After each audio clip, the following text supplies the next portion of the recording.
Ordu'nun baş məşqçisi Alberto Blanco Azərbaycan Basketbol Liqasının play-in mərhələsində mübarizədən kənarlaşdırdıqları Quba ilə ikinci oyunu 92-88 şərh edib. Panjomi TV xəbər verir ki, mütəxəssis bu barədə klubun mətbuat xidmətinə açıqlamasında bildirib. O, bu qalibiyyəti uğur kimi qiymətləndirib. Play-offa vəsiqə qazandığımıza görə çox şadam. Bu, ilk uğurumuzdur.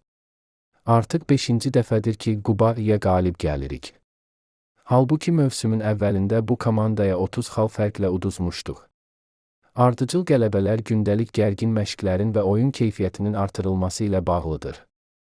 Düşünürəm ki, bundan sonra Quba ilə 10 görüşdə də qarşılaşsaq, yenə də yaxşı mübarizə aparıb qalib gələrik. Bugün heyətdəki cüzi rotasiyalarla 3 hissə ərzində qarşılaşmaya nəzarəti əlimizdə saxlaya bildik.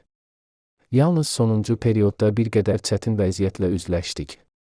Bununla belə özümüzü itirmədik və ağıllı oynaraq play-offa vəsiqə qazandıq. Artıq bu oyunu yaddan çıxarıb, bütün fikrimizi Neftçil ilə görüşə yönəldəcəyik.